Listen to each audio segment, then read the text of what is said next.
Question number 9.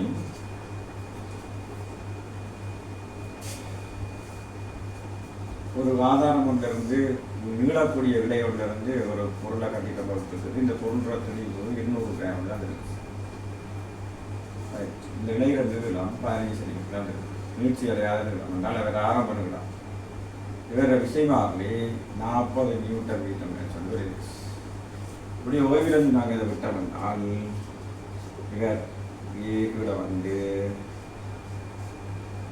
லோகத்தை பூச்சி மாட்டுவேன் இந்த இலையில கட்டினபடியால் ஒரு கடை விஷயம் இருக்கும். இந்த டைமில் ஏதோ ஒரு முயற்சி வந்து அதுதான் அவர் அறிவுடைய ஒரு பேச்சியாக இருக்க போகுது. அந்த ஈயக்கு ஈயன் தான் எஃப்சமன் ஈயத்தோட சாப்பாடுகள் தெரியும். ஈயக்கு விட்டால் எஃப்ஓபி என்று ஈயன் தான் எஃப் என்றால் 200 கிராம் 200 தர 10 3 தர 10 நியூட்டன் மாத்திரம் கொண்டால் 200 கிராம் கிலோகிராம் மாற்றி 10 இருக்கும். ஏ என்பது விஷயமாகி அது 40 போட்டால் இந்த சுருக்குனால் இது 0.05 மீட்டர் வந்து வரும். ஸோ இ என்பது 5 சென்டிமீட்டர். இ என்பது 5 சென்டிமீட்டர் வாரவில் 2 ஆகுது.